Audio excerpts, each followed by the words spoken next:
우리가 이번 첫 수에는 저희가 예제로 비교적 사이즈가 큰 데이터셋을 외부로부터 불러와서 우리가 그 데이터셋을 가지고 데이터셋의 전반적인 어떤 모양새, 특징들을 좀 살펴보고요. 그리고 나서 그 중에서 우리가 어떤 특정한 조건에 부합하는 데이터들을 따로 추출하는 방법에 대해서 이야기를 하도록 하겠습니다. 우리가 사용할 데이터셋은 여기 웹페이지에 제가 올려놨고요. 한번 살펴보겠습니다. 그래서 강의 포털에 가시면 강의 자료로 제가 업로드를 시켜놨고 지금 텍스트, txt 형태로 되어 있는 그런 그 example 데이터가 여기 올라와 있습니다. 이게 많은 형태의 우리가 볼 수 있는 어떤 일종의 전형적인 그 유전체 데이터셋입니다. 그러니까 유전체 정보들을 분석한, 이 경우에는 실제로는 그 이스트, 즉 효모의 유전자들의 발현 양상을 굉장히 여러 가지 30개가 넘는 다른 조건에서 측정한 데이터 값들이 포함이 되어 있습니다. 이거를 클릭을 하시면 다운로드가 아마 될 거고요. 예, 지금 진행이 되고 있죠. 비교적 사이즈가 크기 때문에 시간이 좀 걸리는 것을 볼 수가 있습니다. 이게 다운로드가 진행이 되는 동안에 우리가 RStudi오로 돌아가서 할 일을 좀 말씀을 드리도록 하겠습니다. 그래서 이 처음에 우리가 이 얘기를 좀 간단하게 말씀을 드렸을 때 지난 차수의 강의에서 우리가 데이터셋을 불러와서 그거를 서브세팅하는, 즉 뭐 특정한 조건에 부합하는 데이터들만을 추출하는 그런 작업을 하겠다라고 제가 말씀을 드렸었죠. 그래서 우리가 여기에 흔히 말하는 지노믹 데이터셋, 지노믹스 데이터셋이라 됩니다. 유전체에 해당하는 데이터셋들을 가져와서 Reading in Genomics Dataset이라고 하고 이제 불러오는 일을 하겠습니다. 이거를 우리가 그냥 데이터라고 하는, 역시 다시 변수를 만들어서 여기다 저장을 하도록 하죠. 그래서 얘가 지금 CSV 포맷으로 되어 있거든요. 사실은 열어보면. 그래서 이제 저는 미리 알고 있기 때문에 이렇게 지금 진행을 하고 있는데, 저 파일의 이름은 다운받아 보면 example data라고 되어 있을 거고 텍스트 되어 있습니다. 이거 이제 파일 이름은 반드시 이렇게 다운표 안에다가 넣어 주셔야지만 인식이 됩니다. 이렇게 하고요. 그 다음에 다행히 우리가 지난 시간에 봤던 헤더는 true, 그죠? 맨 앞에 맨 첫 번째 줄은 열의 이름을 나타내는 거지 실제 데이터가 아니다 라고 얘기를 하는 거고요. 이거를 false로 하면 첫 번째 줄도 데이터로 인식을 해서 가져오게 됩니다. 자, 그리고 separator는 콤마로 되어 있습니다. 그쵸? 자, 이거를 이제 실행을 할 건데 아직 데이터가 다운로드가 아직 된 상태인지 아닌지 모르기 때문에 가서 확인을 하고 오겠습니다. 아직도 많이 남았네요. 이제 오래 걸리고 있습니다. 그러니까 저는 이거를 미리 다 받아놨기 때문에 그러면 원래 그 받아놓은 데이터를 가져와서 시간이 오래 걸리는 관계로 진행을 해보도록 하죠. 자, 클래스에 가면 제 폴더에서 됐습니다. 됐네요. 다운로드가 다 됐고, 그렇죠? 여기 보시면 이렇게 첫 번째 줄은 이렇게 그 컬럼의 이름들이 포함이 되어 있고요. 여긴 당연히 그래서 헤더를 true로 하셔서 갖고 오셔야 되고 콤마로 데이터들이 구별되어 있는 걸 볼 수가 있죠. 이거를 제가 바탕화면에다 옮겨 놓도록 하겠습니다. 바탕화면에 옮겨 놓고, 자, 요거는 지난번에 사용했던 예제인데요. 제가 만들었던 예제인데 이걸 지우고, 그리고 나서 이제 요거를 실행을 시켜 보도록 할까요? 자, 여기서 중요한 게 뭐냐면 컴퓨터가 어디를 보고 있는지를 알아야 됩니다. 그쵸? 제가 파일을 바탕화면에 갖다 놨지만 지금 R 프로그램이라고 하는 애가 과연 지금 어느 위치에서 파일들을 찾고 있는지를 알려줘야 됩니다. 그래서 우리가 지금 현재 어디인지를 알아보려면 워킹 디렉토리라고 하는 걸 알아야 되는데, 그래서 이렇게 지금 보시는 것처럼 get working directory, getwd라는 명령을 치시면 현재 컴퓨터가 보고 있는 위치가 나옵니다. 그런데 딱 보시면 알겠지만 바탕화면이 아닙니다. 그렇죠? 바탕화면 안에 더 안쪽에 있는 제 드랍박스 폴더에 티칭이란 폴더 안에 있는 어떤 데를 지금 보고 있죠. 그래서 제가 여기 세션에 가가지고 다시 워킹 디렉토리를 추즈 디렉토리에서 고르도록 하겠습니다. 그래서 여기를 제가 바탕화면으로 설정을 하고요. 이렇게 하면 이제 바탕화면으로 워킹 디렉토리가 설정이 되었습니다. 그렇죠? 그 상태에서 이제 우리 파일이 exampledata.txt라고 하는 파일이 지금 바탕화면에 있기 때문에 이제 실행을 하면 정상적으로 불러와줘야 됩니다. 그리고 항상 여러분들이 바탕화면에 저장한 또는 여러분들이 원하는 폴더에 저장한 데이터가 여기 지금 써놓은 파일 이름이랑 정확히 일치하는지를 항상 확인하셔야 됩니다. 그래서 맞는 이름인지를 확인을 하시고, 그죠? 이름이 정확히 일치하죠? 그러면 불러와 보겠습니다. 자, 어떻게 됐습니까? 데이터라고 하는 게 지금 그 데이터가 불러와져서 데이터라고 하는 그 변수에다가 지금 저장이 됐어요. 지금 가서 보시면 뭘 볼 수 있냐면 199,332개의 줄을 갖고 있고 7개의 열을 갖고 있는 데이터셋입니다. 이거를 뭐 불러오면 한도 끝도 없죠. 원하시면 쳐보시면 되는데, 자, 19만 개의 줄을 인식하다 보면 당연히 시간이 오래 걸립니다. 그렇죠? 더 이상 프린트 못한다. 맥시멈에 도달했다. 그러니까 나머지 이만큼은 못한다. 이렇게 지금 얘기를 해주고 있습니다. 그래서 이렇게 하지 마시고 어떻게 하라고 했습니까? 자, 헤드에서 데이터 하시면 맨 앞에 있는 6개의 줄만 보여줍니다. 이거를 좀 더 자세히 보기 위해서 제가 이거를 이렇게 이동을 해서 다시 한번 헤드해 보겠습니다. 그러면 전체 데이터가 이렇게 예쁘게 들어와 있죠. 줄이 바뀌지 않고. 그래서 이 데이터를 좀 살펴보시면 여기 유전자의 이름이 있는 경우에 이름이 표시가 되어 있고 이름이 없는 부여되지 않은 유전자도 있습니다. 그렇죠? 그리고 여기는 BP라고 하는 건 뭐냐면 이 유전자로부터 만들어지는 단백질이 어떤 기능에 관여하는지를 이제 biological process라고 하는 관점에서 지금 적어 놓은 거예요. 그래서 저도 이게 뭔지는 모르지만 SFB2라고 하는 유전자는 이스트에서 효모에서 ER로부터 골지체로 물질 수송을 하는데 관련이 있는 단백질이다 라고 하는 걸 알려주고 있고요. 그 다음에 여기 MF는 몰리큘러 펑션의 약자고 얘의 정확한 몰리큘러 펑션은 알려져 있지 않다. 즉 생화학적 기능은 알려져 있지 않지만 아마도 얘가 없으면 ER에서 골지로 단백질이나 물질이 수송되는데 문제가 생긴다. 이런 뜻이 되겠습니다. 여기 이제 시스테메릭 네임이라고 하는 게 있고 이건 정확히 지금 모르셔도 상관이 없고요. 그 다음에 여기는 뉴트리언트, 영양소의 종류가 나와 있고요. 이건 글루코스겠죠, 아무래도. 그 다음 레이시라고 하는 거는 이제 이게 케모스태시라고 하는 장치에서 실험을 한 거기 때문에 영양분이 흘러 들어가는 속도를 나타내는 건데 이 미생물을, 그러니까 효모를 키우는 배지에 있는 이 글루코스라고 하는 거에 여기에 표시되어 있는 영양분 종류의 농도를 나타낸다 생각하시면 돼요. 그래서 레이트 값이 높을수록 당연히 영양분의 농도가 올라가게 되고 보시면 알겠지만 여기 레이트는 아마 6가지인가 5가지 종류가 있을 겁니다. 이따가 좀 살펴보도록 하죠. 그리고 여기가 실제로 이제 마이크로 어레이라고 하는 실험 기법을 통해서 얻어진 그런 발현값이고요. 유전자가 얼마만큼 많이 발현되는가. 마이너스라고 하는 값이 나올 수 있는 이유는 어떤 특정한 값을 기준으로 해서 그거보다 적으면 마이너스, 그거보다 많아지면 플러스로 표시했기 때문입니다. 그래서 일단 마이너스인 이유는 그렇게만 이해를 하시면 되고요. 자, 우리가 그래서 이제 데이터가 어떻게 생겨먹었는지를 알 수가 있고 7개의 줄을 갖고 있다 라고 하는 것도 우리가 알 수 있을 것 같습니다. 여기서 이렇게 보는 게 조금 나는 잘 모르겠다 그러시면 이 데이터를 좀 잘 보실 수 있는 방법 중에 하나가 view라고 하는 함수를 이용하는 방법이 있습니다. 그래서 여기 반드시 대문자로 쓰셔야 되는데 이렇게 해가지고 실행을 해보시면 자, 이렇게 마치 엑셀에서 보는 것처럼 우리가 아래쪽에서 본 데이터 세트들을 이렇게 표시를 해주는 것을 볼 수가 있습니다. 그죠? 그래서 여기 이 탭을 눌러서 닫으시면 요거를 닫을 수가 있고요. 여기 보시면 이제 쭉 스크롤해서 내려보시면 글루코스로 된 데이터들도 있지만 나중에 가면 그 다른 영양소로 된 것들도 있습니다.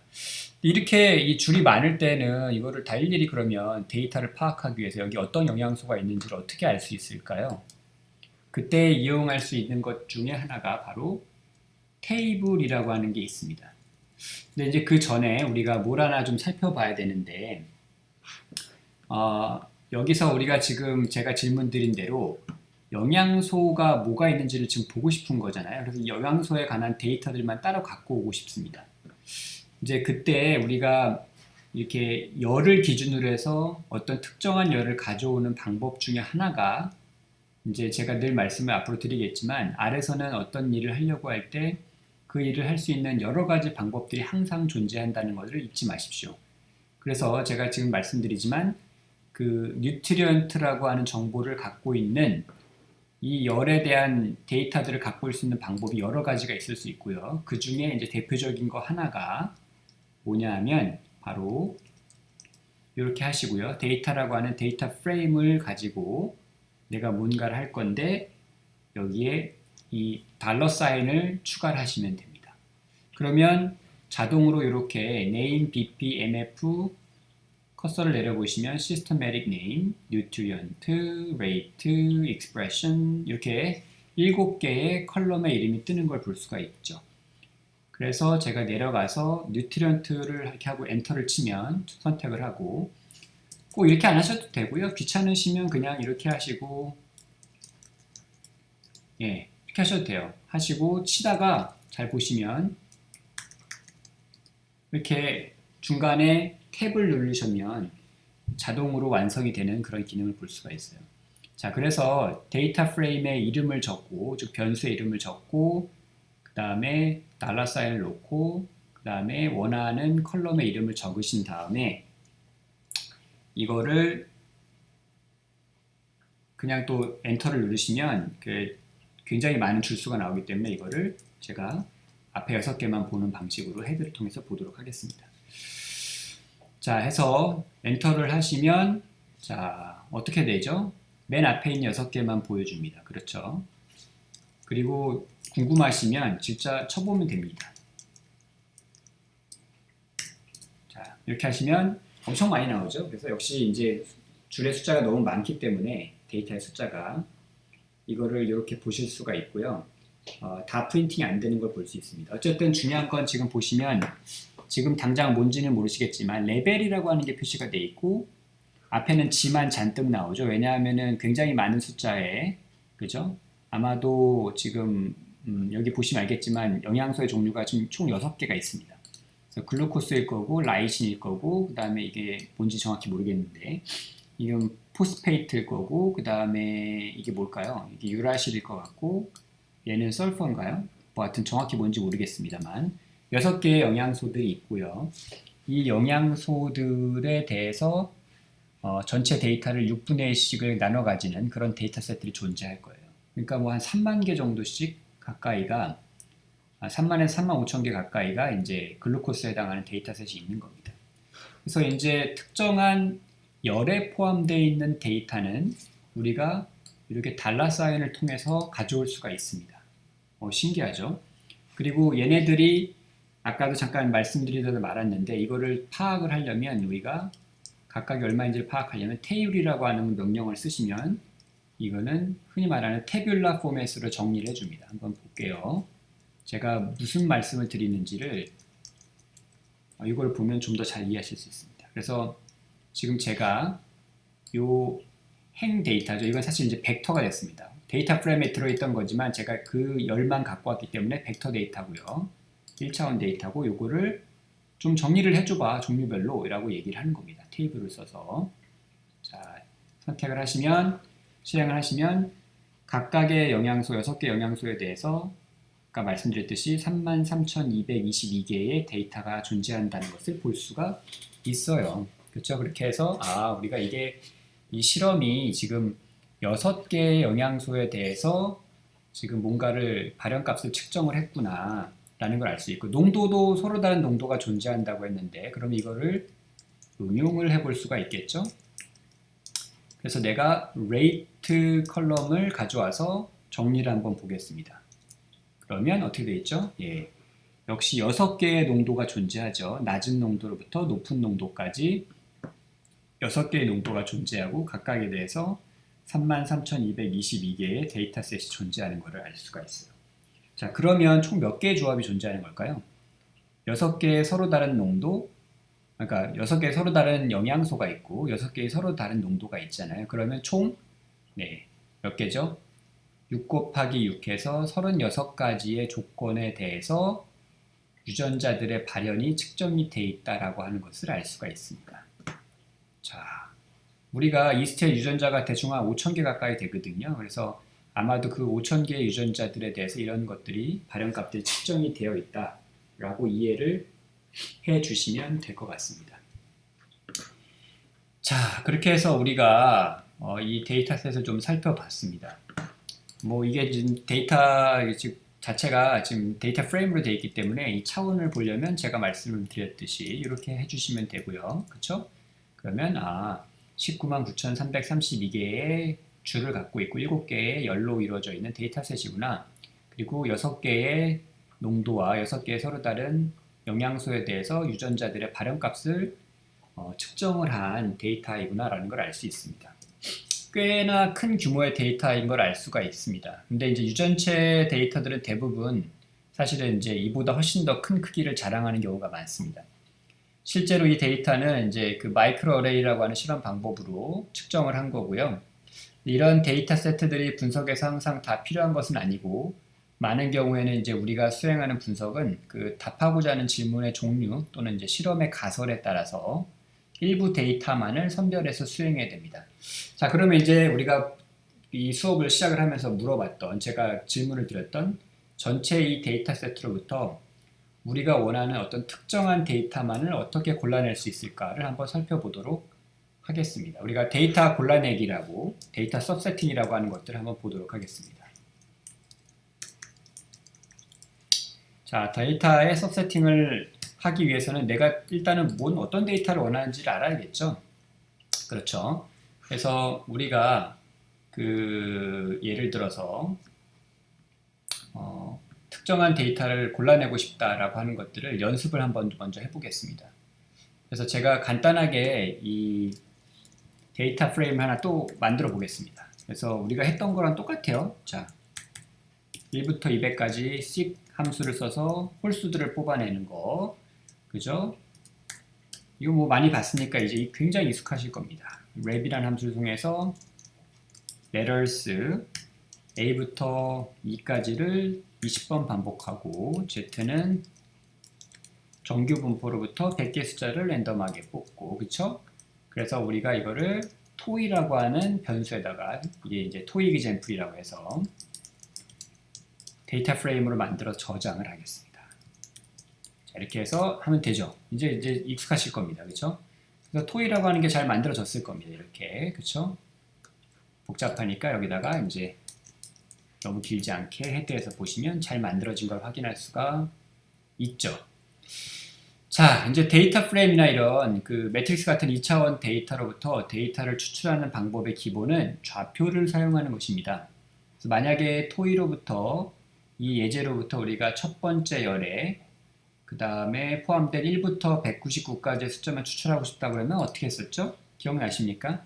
앞에서 우리가 그 이스트의 익스프레션 발현 데이터를 봤을 때 특정한 열을 추출할 때 제가 어떻게 썼냐면 달러 사인을 붙인다고 했잖아요. 그렇죠?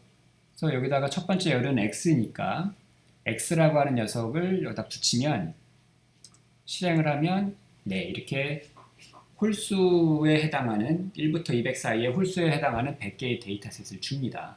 그렇죠? 이거는 아까 유전체 데이터셋을 리스트의 발현 데이터를 가지고 했던 거랑 똑같아요.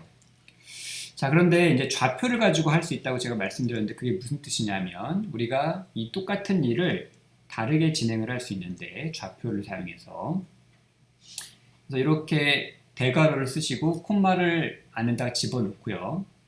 이 콤마를 기준으로 앞쪽에는 뭐가 들어가냐면 행에 대한 정보가 들어가게 되고요. 그 다음에 콤마를 기준으로 뒤쪽에는 열에 대한 정보를 집어넣을 수가 있습니다. 그래서 내가 만약에 첫 번째 열에 대한 정보를 갖고 싶다 그러면 여기는 입력을 아무것도 하지 마시고, 그죠? 여기가 줄 행에 대한 정보, 여기가 열에 대한 정보라고 했잖아요. 그래서 열에다가 1을 집어넣으시면 됩니다. 그래서 이제 우리가 자주 많이 접하게 될 건데 뭔가 프로그래밍을 하거나 이제 코딩을 할 때 아무것도 없다는 모든 걸 다 뜻하는 걸로 생각하시면 됩니다. 그래서 여기가 아무것도 지금 적어놓지 않았기 때문에 그렇죠? 공간을 주셔도 되고 안 주셔도 되는 거 상관없습니다. 어쨌든 자, 이 앞에는 아무것도 안 적었기 때문에 모든 줄에 대해서 모든 행에 대해서 첫 번째 열의 데이터를 나한테 줘란 뜻이에요. 이게 사실은 제가 앞에서 했던 요 첫 번째 행 x라는 행을 갖고 오는 거랑 동일한 일을 합니다. 한번 볼까요? 그렇죠? 정확하게 동일한 데이터들을 얻을 수가 있어요.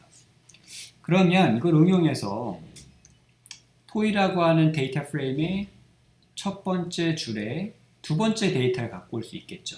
그게 실제로 뭐냐면 첫 번째 줄에 그죠? 두 번째 열의 데이터가 바로 뭐예요? A입니다. 그렇죠? 그럼 이게 A를 주나를 봐야 돼요. 한번 볼까요?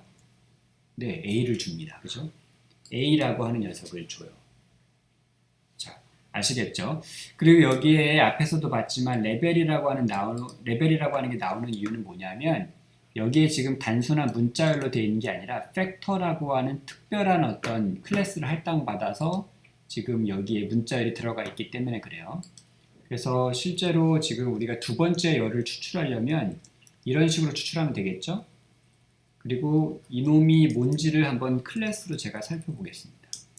이거를 비교하기 위해서 앞에 거랑 한번 가서 볼게요. 자, 그러면 X라고 하는 열에 들어가 있는 애들은 당연히 뉴메릭 데이터인데 그 Y라고 하는 열에 들어가 있는 애들은 뭐예요? 팩터입니다. 단순히 캐릭터가 아니라 팩터이기 때문에 팩터에는 어떤 실험 요인이기 때문에 요인들에 해당하는 레벨이 있어요. 그래서 그 실험 수준에 대한 해당하는 레벨들이 5개가 있고 그 5개가 이런 식으로 레벨로 표시가 되게 되어 있습니다. 그래서 팩터라고 하는 것들이 지금 처음 나왔는데 잘 기억을 해 주시기를 부탁을 드려요. 그래서 어쨌든 중요한 건 이거는 2차원 데이터이기 때문에 똑같은 원리가 매트릭스에도 적용이 되는데요. 데이터 프레임뿐만 아니라 우리가 행과 열로 이루어진 좌표를 가지고 특정한 데이터셋들을 골라낼 수가 있다라는 겁니다.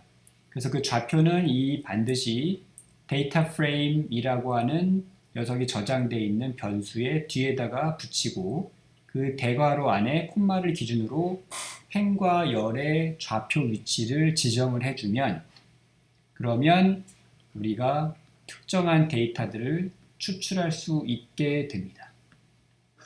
만약에 이거를 또 한 가지 응용을 연습을 해보면 두 번째 열에 있는 데이터만 가져오고 싶다. 그럼 두 번째 열이면 여기잖아요. 그쵸? 즉 3, B, 마이너스 0.431512101 요 데이터를 갖고 오고 싶다 그러면 어떻게 되냐면 자, 두 번째 열이니까 2를 치고 그쵸? 모든 열에 대해서 두 번째 행 데이터만 갖고 오는 겁니다. 여기는 아무것도 안 적으셔도 되고요. 자, 실행을 해보면 어떻게 되죠? 네, 이렇게 두 번째 열에 해당하는 데이터만 가져오게 됩니다. 다만 이 녀석은 벡터가 아니라 데이터 프레임으로 이렇게 되면 가져오게 됩니다. 그렇죠? 데이터 프레임이라고 하는 점을 여러분들이 조금 차이점으로 인식을 하셔야 돼요. 얘는 뭘까요? 이거는 당연히 두 번째 거는 팩터이니까 클래스가 팩터로 나오게 되어 있습니다. 우리가 갖고 오는 게 A였기 때문에 그렇죠? 이런 것들 한번 잘 구별해서 생각을 해보시길 바랍니다.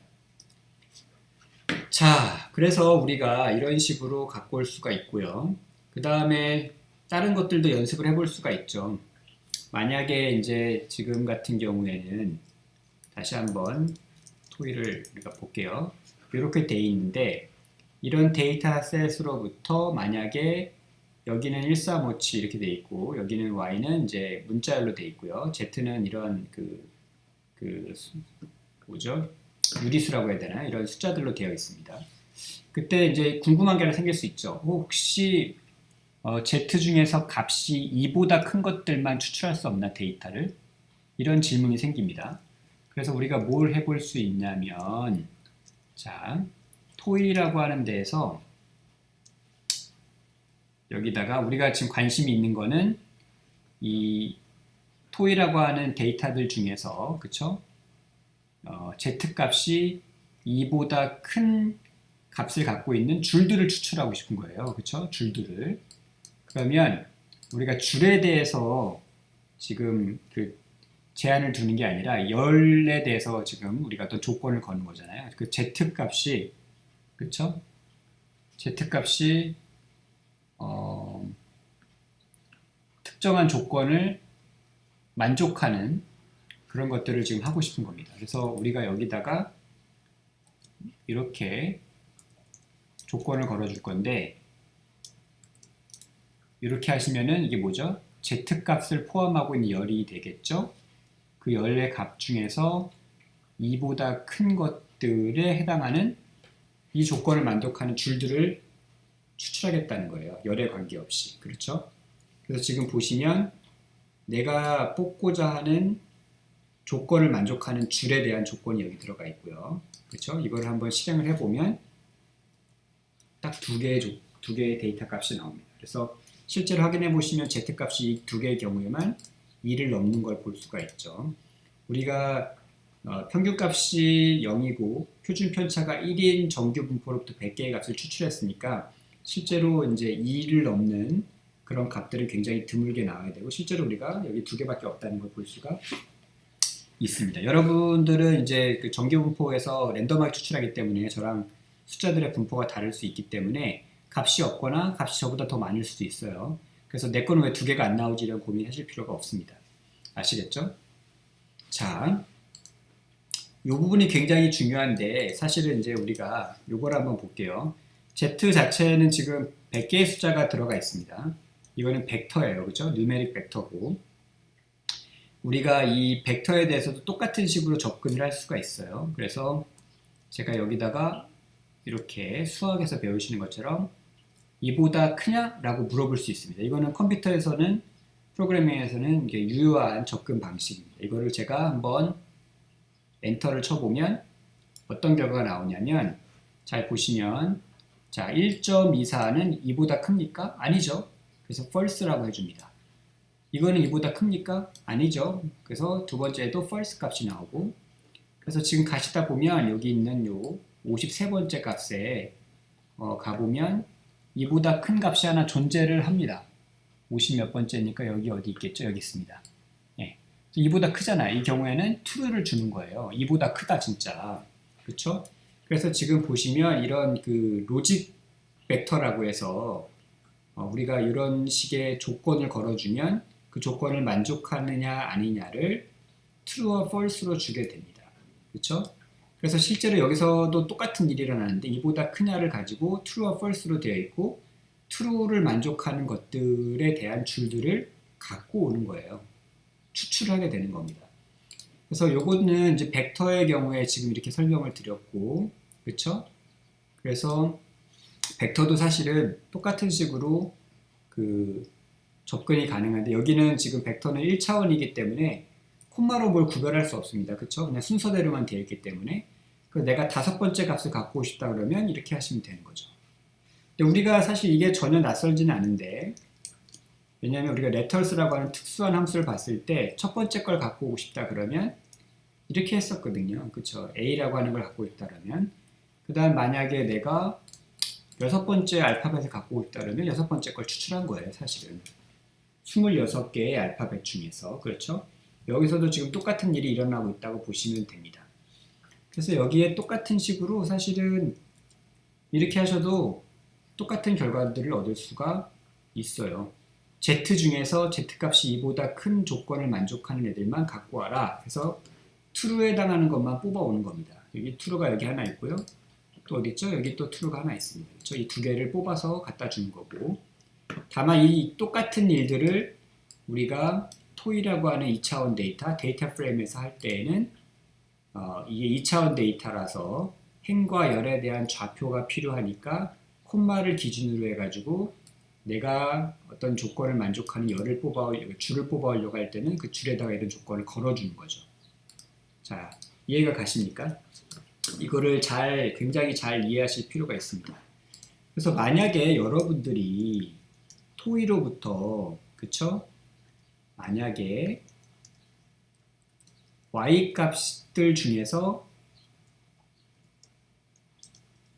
그 값이 A인 것만 뽑아오겠다 그러면 이렇게 하셔야 돼요. 작업을. 그렇죠? 그리고 뒤에는 또 역시 아무것도 적지 말아야 됩니다. 그래서 이러면은 이 조건을 만족하는 줄들을 뽑아오겠다는 거예요. 내가 이 줄에다가 조건을 걸어줬지 열에다가는 걸지 않았습니다. 그렇죠? 그리고 여기 있는 이 부등호는 뭐냐면 두 개를 걸었냐면 우리가 지금까지 이 R 프로그래밍을 제가 강의를 지금까지 해드리면서 이 등호는 뭐라고 했어요? 어떤 값이나 이런 것들을 변수에다가 할당하거나 이런 거라고 의미를 말씀을 드렸죠. 그래서 여기에다가 물어볼 때 y 값이 문자열 a랑 같으냐 아니냐를 물어보려고 하면 그냥 이 는을 쓰면 안 되고 아래서는 이렇게 등호를 두 개를 붙여서 쓰면 됩니다.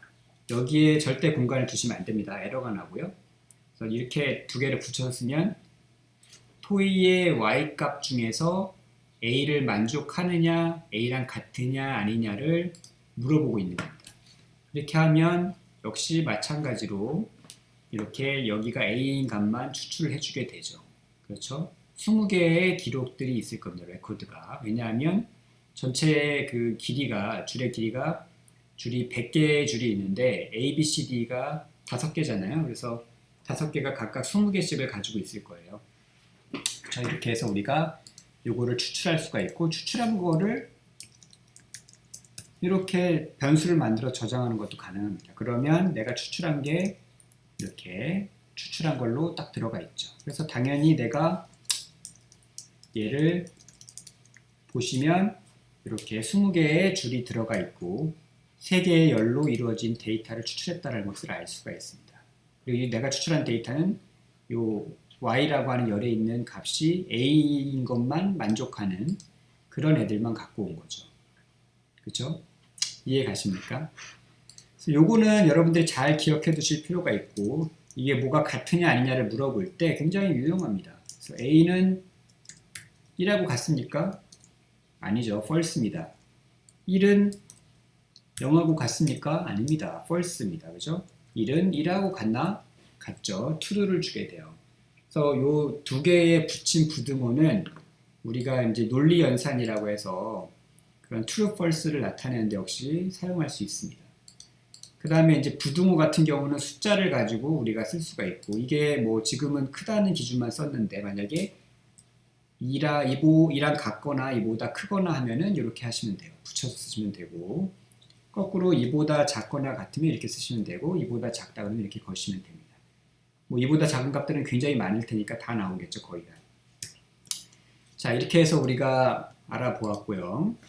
그러면 이제 요거를 하는 다른 방법을 한 가지 더 말씀을 드릴 텐데 지금까지는 이제 대괄호를 써서 그 대괄호 안에다가 콤마를 기준으로 해서 우리가 이제 어떤 특정한 기준들을 걸어주고 그 기준을 만족하는 데이터를 가져올 수 있는 즉 추출할 수 있었는데요. 여기에 또 함수가 있습니다. 제가 이제 앞에 썼던 그런 그 데이터 프레임의 이름이기도 한데 사실은 이제 겹치기 때문에 사실 안 쓰는 게 좋았을 텐데 어쨌든 subset이라고 하는 함수가 있어요. 그래서 여기다가 여러분들이 subset이라고 치시고 내가 subsetting을 하고 싶은 데이터 프레임의 이름을 앞에 치신 다음에 조건을 걸어주면 돼요. 나는 to이라고 하는 데이터 프레임에서 y 값이 a인 애를 갖고 오고 싶어 그러면 똑같은 결과를 얻을 수가 있습니다. 지금 뭐가 편한지는 모르겠는데 뭐 이렇게 경우에 따라서는 이렇게 subset이라고 하는 함수를 쓰는 게 편하다라고 느끼시는 분도 있고요. 근데 저는 이제 개인적으로 처음에는 이렇게 대괄호를 사용해서 subsetting을 하시는 거를 잘 익혀두신 이후에 subset을 해주는 함수를 활용을 하시는 게 훨씬 낫다고 생각합니다. 이제 여러 상황들을 맞닥뜨리다 보면 이 subset이라고 하는 함수를 항상 이용할 수 있는 것이 아니기 때문에 여러분들이 이런 몇 가지 그 subset을 하는 다양한 방법들을 조금 익혀두시고 잘 이해하시는 게 굉장히 중요할 것 같습니다. 여기에 이어서 좀 이따가 이제 두 번째로 우리가 앞에 봤던 그 효보의 유전자 발현 데이터로부터 원하는 데이터를 그러면 실제로 골라내서 가져오는 방법을 한번 알아보도록 하겠습니다.